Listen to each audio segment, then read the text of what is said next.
Yo, what's up? Welcome inside the opening line, part of the Elite Fantasy Sports Network. Corey and Benny coming to you on a Wednesday morning, halfway through the week. Benny, had a decent night last night. How about yourself? My night wasn't great. Baseball was okay. Yeah. Had a couple wins, couple losses. The afternoon was really good though. Soccer yesterday was really good for me, so that I was happy about. I made some money there. I had two WNBA wins last night. I had the Connecticut Sun on the money line, and I had Chicago as an underdog on the money line. So that was good. That really came through for me. The Yankees team total in the nightcap did not work. Mm-hmm. There I had the Twins team total. That did come through late in that game. They was able to get that 6-run. And then I had the under first 5 in the Padres and Giants, but a big 3-run home run. Was able to throw that one off, you know what I mean? So we was able to, like I said, we had 3 wins yesterday, one of them being a plus money win. So we was able to turn a little bit of a profit, but not a big one, no, Benny. But it was definitely, it wasn't a wash, put it like that. Yeah, the Twins is what really saved my night last night because I was heavy on the Twins yesterday, and I also had them for the over of 5.5. Yeah, me too. Yeah, that's the one that helped me out a lot too because we got that at minus 104. Yeah, and it was I was at eighth inning. They were down 5-4 in the 8th inning. They scored 2 runs to make it 6-5, which got them not only the win but also the over. So big late game heroics from the Twins last night. Definitely made some money for me. So couldn't get that from the New York Yankees, unfortunately. But they did win the first one of the doubleheader. So today, for the most part, a lot of MLB, a lot of soccer going on. You know what I'm saying? A lot of fallout from the NBA, which we'll get to really tomorrow. Will be the day that we'll get into that. Obviously, you see the Golden State Warriors, a 3-point favorite in this one. Series price and stuff like that has kind of remained the same over the past 24 hours or so, Benny.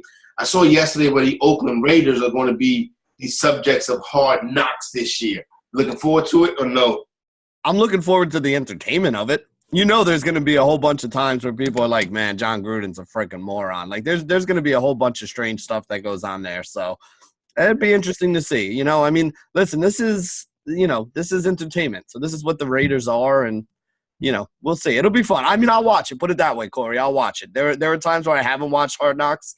I'll watch this one. Yeah, I watched the Raiders too. I agree. John Gruden is a made-for-TV style guy right there. So that makes it interesting.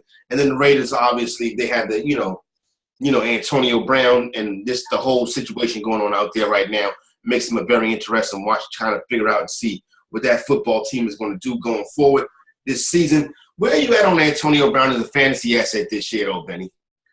I'm down on him from what he was last year, and it has more to do with just the offense and the quarterback and everything else than anything. I still think he's a top end wide receiver, but I wouldn't put him ahead of Odell Beckham this year. Yeah. I wouldn't put him ahead of Hopkins this year. I think his numbers are going to take a little bit ahead of Juju. Ooh, that's a good one. No, I honestly don't think I would because I expect Juju to take a step forward. I expect Brown to take a step back. I think I can agree with you on that. I think the thing in Pittsburgh that intrigues me the most is James Washington and how he's going to develop this year as probably that secondary target in that offense.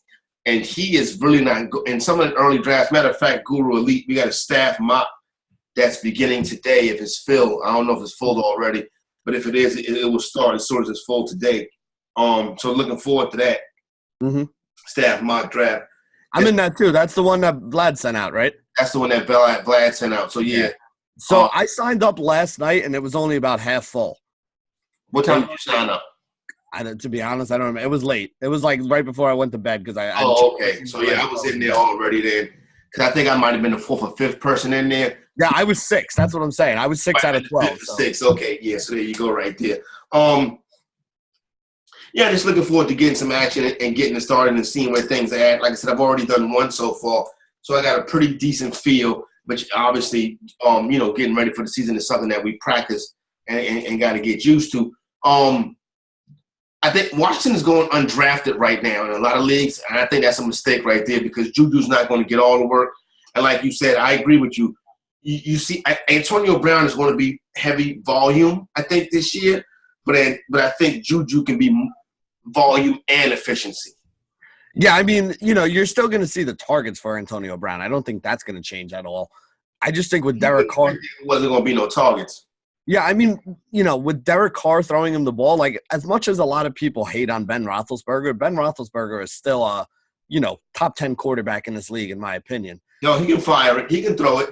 Yeah, and they're willing to let him too. Like there are times where they throw the ball 40, 50 times. I don't think the Raiders really want to do that. I mean, again, I don't know what the offense is going to look like this year because last year the offense like shit. Yeah, the offense last year was basically would throw the ball to Jared Cook, right? I mean, that was kind of the Raiders' offense last year. So we have no idea what that offense is going to look like, but I can't imagine it's going to be a high-scoring, up-and-down, highly efficient kind of offense. So I agree with you. They're still going to throw the ball to Antonio Brown a lot, especially if they're trailing in a lot of games, as we kind of expect them to be. But I don't know if it's going to be a situation where, 12 Ben Roethlisberger targets might equal 18 targets from David Carr. You know what I mean? In order for him to get You know what, Benny, I find interesting? This John Gruden thing. Man, since he's won that Super Bowl, as a head coach, he's been terrible. I will say this. I love when he has the rookies there, the rookie quarterbacks. It's one of the best things on television. It was one of the best things on television. Yeah, that was awesome, where he'd sit down with them. The thing I liked about it is he wasn't easy on them. You know what I mean? He asked them the hard questions, like, what are you doing this? What were you thinking here? What was your read here? What's your progressions against this defense? That's the kind of stuff that I really like. Like as a sports nerd, that's the kind of stuff that I get into. And it also shows you a lot about those quarterbacks, right? Like who can sit down there and talk football with their football coach. Because to me, those are always the guys that succeed in the NFL. Two of the smartest dudes I ever seen do that thing with John Gruden was Jameis Winston and Andrew Luck. Andrew Luck was excellent at it. You know what I'm saying? And that was very good programming. He's very good at that. My thing is he good at head coaching? That part right there is yet to be determined. Got very lucky. Not I want to say lucky. Did a very good job, leading Tony Dungy's team to Super Bowl. That team probably could have coached itself at that point. But he gets credit for that one. But since then, this guy is less than mediocre. So let me ask you a question. I heard your new GM on ESPN Radio yesterday too, with Michael Kay. Oh, the Jets' new GM? Yeah. Yeah, I kind of like that guy. It's the guy that came from the Eagles, right? Yep. Mm-hmm. Yeah, I listened to a little bit of it. They had some clips that they posted online. I heard the clips, so I kind of liked what he said. But to go back to Gruden for a second here. So we had this argument over the summer, me and a couple of my buddies. Do you think that he was really trying – again, and I'm not going to say that they were tanking or whatever, but do you really think he's trying to win last year? And do you really think we saw the best of Gruden? Like, that's what one of my boys – the argument that one of my boys was trying to make is like, listen, they know what the situation that they were in was. Like, they're basically targeting having a good team 2 years down the road. So last year was just kind of him, putting his mark on the team or like, this is the way we're going to do things. That kind of attitude. And he wasn't really trying to win. So I basically what I'm saying is like my one boy was willing to give him a pass for last season and all the BS that went on because it wasn't his guys. It wasn't his team. It wasn't, the way he wanted to coach it. Like he's really looking for 2 or 3. He's like, they gave him a 10-year contract. You can't really evaluate him until another year or two once he gets everything set the way he wants it. I can agree with that. I can definitely see that being the case right there. Like you said, it is a process what they're trying to do.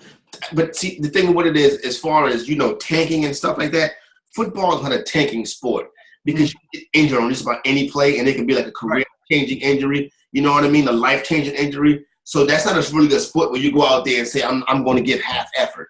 Well, that I don't mean tanking in that like the players on the field are always going to play hard, right? Yeah, but I mean, more or less the roster, putting the roster. Yeah, exactly. I think you look at a roster that in the middle of the season you traded your stud pass rusher. Well, actually, before the season you traded your stud pass rusher, who was literally one of the best in the game, in Khalil Mack. You traded your stud wide receiver in Cooper in the middle of the season. Like, there were times where you didn't have Cook out on the field for no apparent reason. You know what I mean? Like, it wasn't like he was hurt. It wasn't like. It was just a matter of like, we're just going to try to see other guys and work other groupings, personnel groupings and stuff. Like, it didn't look like they were out there. Again, the players were playing hard. That's not what I'm saying, but like. I understand what you mean. It's like, okay, this is not an optimum NFL roster right here. And game plan. Like, they weren't going out there trying to win games. You know what I'm saying? Uh-huh. What do you think about Derek Carr this year? I know you said you're a guy when it comes to fantasy, Benny, that likes to wait on your quarterback. And, Carr has kind of been off of fantasy on his radars for a couple of seasons now, to be honest with you, for the most part. Derek Carr really, in 12-team leagues, can go undrafted. I honestly think so. I mean, listen, first off, we don't know if that Gruden doesn't like him. I mean, we went through that whole thing last year. So this is a guy who could inexplicably get benched at some point during the season. The other thing is, like, what do you expect? And this is the hard part for me, Corey, is like, what do you expect the Raiders offense to be, right? I don't know, Benny. Yeah, that's the thing. I don't have an answer to that question. Antonio Brown and coming from behind, really? Well, that's it. I mean, you expect them to probably be losing most games and be throwing. But, like, is this an offense that we can expect to put up 25, 30 points a game? No, I don't think so. And if that's the case, then why do you really want to have a lot of pieces of it? Like, there are much better spots for you to go after. Like, I would consider the Raiders a bottom 10 offense in the league. I don't want a lot of pieces on my fantasy team from bottom 10 offenses. I get it with that one right there. I know, Benny, you said you like to wait on your quarterbacks. I want to discuss a couple of quarterbacks with you right quick, kind of get your opinion and thoughts on them. After what happened in Minnesota last year, where are you on Kirk Cousins this year? Well, let me ask you the better question, because this is the way I go about drafting my quarterbacks is, where is Kirk Cousins going? Right now, I'm looking at Kirk Cousins as the 23rd quarterback going off of draft boards. Then in that case, that's a hell of a value if you can get him at that spot, because he still has a lot of weapons on that team. You get a Dalvin Cook back, a guy who could actually catch passes out of the backfield too. There's a lot of guys in that team that can make plays in the passing game. So, yeah, he had a bad year, but you know what? He's got the weapons.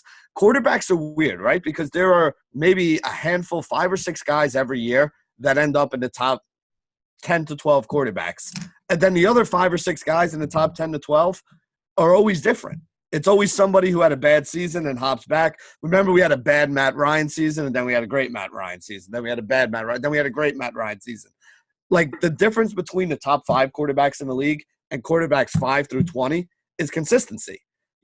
The top 5 guys are good every year. Tom Brady is good every year. Drew Brees is good every year. Aaron Rodgers is good every year. But you've had big years from Roethlisberger, bad years. You've had big years from Dak, you've had bad years. Those guys kind of slide in and out of the top 10 or 12. So if you're able to get one of those guys, 23rd quarterback overall, what are you talking, 14th round he's coming off? Around there, yeah, around there. All right, so you're getting the guy who's throwing the ball to guys like Thielen and Diggs and, at a 15th round pick. That's not bad.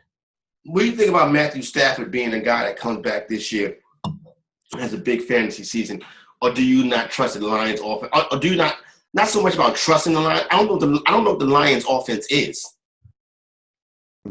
Well, you lose Golden Tate, right? So you got to figure that that's going to be something that affects them. But Galladay's still a very good receiver. Jones is still a really solid receiver for them on the outside. Matthew Stafford's a guy at the end of the year, when you look at his numbers, he always ends up over the, 4,000 yards passing and in that area. He ends up with a bunch of touchdowns. Again, if you're asking me to take Matthew Stafford as the 5th quarterback, 6th quarterback off the board, no, I'm not really excited about it. But if you can get him in round 13 or 14, this is a guy that, has a chance to put up some big numbers in some games. Are you a Jared Goff guy? I'm more of a Rams offense guy. Okay. You know what I'm saying? I like Goff in that offense, so I don't mind him because I like what they do and I like the numbers that they put up. Again, high-scoring offense. You're the quarterback for a high-scoring offense. You're going to throw some touchdown passes. I like the wide receivers that he has on the outside. I like the guys that are catching the balls for him. So, I don't mind them. But again, I'm not gonna overextend myself to go get him. This dude right here is wild. Oh my God, Benny. I'm looking at it like this, right? The way I do it is I have a couple of quarterbacks every year, and I have one. I kind of have like a guy I like if I want to draft in the quarterback early. Right. A guy I like if I'm drafting the quarterback late, and I have a guy I like if I'm drafting the quarterback kind of like at value. Okay. The guy that I like early is Andrew Luck. You know what I'm saying? Okay. Don't get me wrong, Deshaun Watson too are the 2 quarterbacks I like early. if I'm trying to grab a value, I like Matt Ryan a lot this year. I think Matt Ryan can have a real big year this year. Mhm. I think Dak could have a good year this year also. Obviously, I would have more Ryan than Dak because he has more Ryan than Dak. Because my Dak could be biased, even though I'm not the biggest Dak Prescott guy. You know what I'm saying? As a matter of fact, I've been hard on Dak Prescott the most. When it comes to waiting a little bit longer for quarterback, I'm looking at Stafford as a guy that I think could be interesting. Also, what do you think the deal is going to be this year with guys like Lamar Jackson and Kyler Murray? Lamar Jackson is a much better fantasy quarterback than he is a real-life quarterback. He took his team to the playoffs last year. Yeah, but I'm saying for fantasy with the rushing yards, you're not going to get a ton of passing yards out of him. This isn't going to be one of those offenses where he's slinging the ball around 35, 40 times. But the rushing yards are enough that, it makes up for it. I mean, if you think about it this way, 25 yards passing is the equivalent to 10 yards rushing. So if he rushes for 70 or 80 yards, it's like a quarterback who doesn't have any running ability throwing for 225 or 250. And he's going to add at least another 150, 200 yards passing on top of that. So, I mean, there's a really high floor with a guy like Lamar Jackson. I don't think his ceiling is as high, though. I don't think that he's going to be the guy that's going to put up the, 4 touchdown, 350-yard games for you, even with the equivalent of the rushing. I mean, he basically has to rush for 100 yards to give you upside, So I like him a lot as a, solid guy that you can throw in there. But I don't know if he's somebody that I'm really going to be going after. I think Murray could end up having more upside than Jackson. Yeah. And it's mostly because of the Kingsbury offense, right? Like if they're running the offense that you kind of think they are, he's going to have the ability to run the ball, and he could also have the ability to put up 300-yard passing games. So, again, I'm not a huge fan of the way the Baltimore Ravens are going to play. They're going to probably be a good defensive team again this year. If they have the lead, they're going to be very content to run the ball as much as possible. I don't know how many leads Arizona is going to have this year. Sure. I think Murray's going to have more chances to kind of sling it around and have those big games. Bounce back. A healthy Cam Newton, Benny, has always been great for fantasy. He's always been slept on for fantasy, too, very much slept on. I think in Cam Newton's 9 years, he's been a top 5 fantasy quarterback, all of them except for twice. Last year being one of them, last year dealt with that shoulder injury for the most part, throughout the course of the season. They're saying he's healthy, he's ready to go. I understand Christian McCaffrey is that offense now, but you're getting Cam at a value that you normally don't get Cam at. Going off the board is about quarterback 13, 14. I can see myself not falling in love with, but saying, okay, Cam Newton could be a guy that you can see come the end of the season. A lot of fantasy owners with Cam Newton could be guys playing deep into the year because of the value they got on Cam. Yeah, I 100% agree with that. I mean, you got guys like, DJ Moore, you got Curtis Samuels. Like, there's some guys there that can make some plays in, for the Panthers right now. So he's got some receivers that he can throw the ball to. Again, they don't – the thing that we used to love about Cam is that when they got in the red zone, he used to run a lot more. He still does it a little bit, but, again, you got to worry about injuries. I think injuries is the thing that has me the most concerned about Cam rather than his play. When he's out there and he's playing, he always produces. So I have no problem with that. I'd be fine. Quarterback 13 off the board, I'd be fine taking Cam Newton. There you go right there, fantasyguru.com, getting ready for NFL season right now. Hop on over, sign up, get your subscription today, and win in 2015. You already won in 15. Win in 2019. You didn't even go back to like 17. You went all the way back to 15. What we got on the pitch today, Benny? So there's some good games coming up this weekend that we could talk about in the Copa America. But today, the only thing really on for soccer is the Women's World Cup. There's one game going on right now. The next game is Germany and Spain, which is the one I told you. I think this game's like a coin flip. Okay. It could kind of go either way. And the odds kind of say that, right? Like Germany's only like minus 110. What's Spain to win? Like plus 140, plus 150, something like that? Hold on 1 second. I saw the plus side of this a minute ago. I don't know. Spain is plus 340. No, minus 1. It's minus 115 and plus 340. Spain's plus 340 to win. What's that? Is that the draw no bet? That is the money line. Interesting. Yeah, I mean, Germany's probably the better team. But these are like two teams. Like if this game ended 2-1 either way, I wouldn't be surprised about it. So I'm kind of avoiding it. The best bet for the day, in my opinion, is the French team. The French women should win that game that they have today. They're like a minus 300 favorite, but they're the one team that I can confidently say should win this game by 2 or 3 goals. Nigeria right now up on South Korea. Nigeria just took a 1-0 lead in that one right there. It's really today's big betting day is for Major League Baseball. You got two sides of the slate. You got a day slate and you got an even slate. Going to get ready to break down the even slate before we hop on up out of here, Benny. And one thing about the evening slate today is we do have some, we do got a full schedule, so it's plenty of options. Let's start in Philadelphia. Phillies get a big win last night. Tonight, the Diamondbacks in town for game number 2. The total in this one is 9. Elfin and Kelly on the mound. Yeah, I like the over in this game, and I also probably like the Philly side of it. Really, I like the over more than the Philly side of it, though. Like Merrill Kelly's not a very good pitcher. It's been a small sample for him at the MLB level, but his guy's got an elevated home run rate. Both sides of the plate hit him pretty well, so I really like the Phillies offense. Going to be a team that I write up in the hitters article for DFS today as well. Guys like Hoskins, Harper, Jay Bruce, all guys that you can look at to hit a home run and for the Phillies to win today. I like the bets on those guys there. Eflin for the Phillies has actually been pretty good. He's got a sub-3 ERA right now, but his xFIP is close to 5, so he's pitched well above his head, which is why I like the over in this game because he's due for a little bit of regression, and Kelly kind of sucks to the point where, the Phillies could probably put up 7 or 8 runs by themselves in this game today. So the over is one I like. If I had to pick a side, I'd be more on the Phillies. Look at some of those Phillies bats like Hoskins, Harper, Bruce in the middle of the order. I think those guys are good home run calls for the day. We don't have a total, but we do have money line for Toronto and Baltimore, Hess and Jackson. Toronto is the favorite at minus 102. Yeah, so the problem with this game is both of those guys suck. Okay. Edwin, that's why it's no total because it's exactly. I mean, Edwin Jackson right now, in 3 of his last 4 starts, has given up 5 or more runs and hasn't even made it to the 4th inning. His ERA is 12. His xFIP is close to 6. I mean, literally one of the worst pitching numbers I've seen in the major leagues all season. That's how bad he's been. David Hess on the other side is also one of the worst pitchers that we've been talking about all year. Over 7 ERA for him, over 5.5 xFIP for him.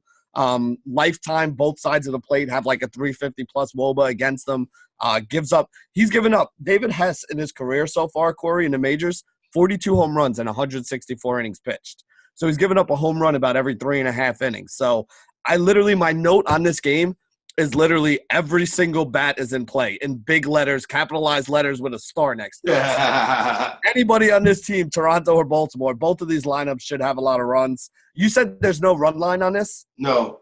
Yeah, that doesn't surprise me because this literally there's no total either. It's only a money line. Yeah, that's what I meant. There's no total. Like this could be like honestly, if this was like a 9-6 game, I wouldn't be surprised. I think both of these teams, 2 shitty offenses, Toronto and Baltimore, both project for like 5.5, 6 runs today. That's how bad the pitching is. Wow. Marquee matchup of the day, the Astros and the Brewers, Verlander and Woodruff, 7.5 is the total. The Houston Astros are the favorite at minus 132, Benny. This one's tough. Both of these pitchers are really good. Like Verlander, obviously everybody knows who Justin Verlander is. Absolute stud. Again, not an easy matchup for him going up against Milwaukee. Milwaukee does have a lot of power. They got a lot of good left-handed bats that hit righties well, but it's Justin Verlander. So it's not like I'm expecting top performances out of these guys, but I also wouldn't use Verlander in DFS today because I think it's a tough matchup for him. The kid Woodruff has been very good as well. 6 of his last 7 games have basically been gems. He had one bad game, Corey, where he gave up like 6 runs in like 4 innings to the Pirates. But the other 6 of his last 7 games combined, he's only given up 8 runs. So it's been like 2 runs here, 1 run there, no runs here and a shutout.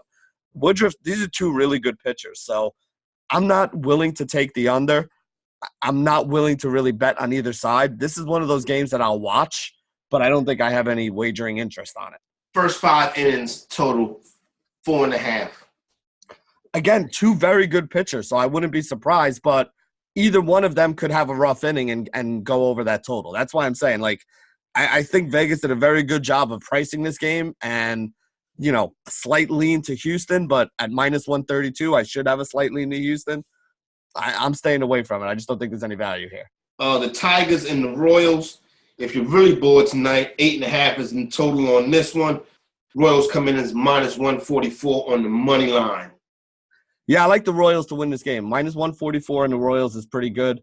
Again, I don't like either one of these pitchers, really. Danny Duffy absolutely sucks to right-handed bats. The problem is Detroit just doesn't have a lot of good bats. Maybe a guy like Nick Castellanos, somebody you could look at as a sneaky home run call. I wouldn't take Castellanos and Detroit to win because I don't think Detroit is going to win. I think Kansas City wins. Basically, I think that, I think Kansas City can probably get more runs off of Daniel Norris than a really crappy Detroit offense can off of Danny Duffy. Normally, I would want an over against these two pitchers, but might not hit. Yeah, these offenses just don't have enough firepower for me to really want an over. Speaking of offenses that lack firepower, the San Francisco Giants are a home dog today. Anderson and Lucchesi. Lucchesi going for the Padres. Padres minus 130 favorite. The total was sitting at 7.5 in this one, Benny. Yeah, this is one that I would take an under on, right? I like both of these pitchers. Lucchesi's been pitching very, very well for San Diego this year, so he's a guy that I really like. He pitched well for them last year in limited innings as well. The kid Anderson is a rookie for San Francisco. Making his 5th or 6th start, he's really not horrible. I looked at the numbers. There's nothing that stands out that makes me say, wow, this kid's going to be a top-end starter one day. But he does kind of project as a guy who belongs in the major leagues as a 4th or 5th starter. Nothing great, but he's not bad. He can definitely get outs. And I really just don't like either one of these offenses. If anything, I like San Diego's offense a little more. Fernando Tatis Jr. has been awesome in his first 100 at-bats in the majors. Yeah. He kind of blew that joint up last night. That under, I had the under in that one. He had I think he had the big 3-run bomb, right? Yeah, he had a 3-run bomb last night. And he had it in the 4th damn minute. Yeah, him, Machado, and Hosmer are really the 3 bats in the middle of that lineup that scare me a little. So I'd probably be more on the San Diego side, but really I like the under in this game. I just don't think there's going to be a lot of scoring. 7.5 is the total on this one, so that under would come in pretty low. But like you said, the San Francisco Giants, they can barely get it going. That's a little bit of baseball for the day. There is some WNBA tonight that I did see earlier.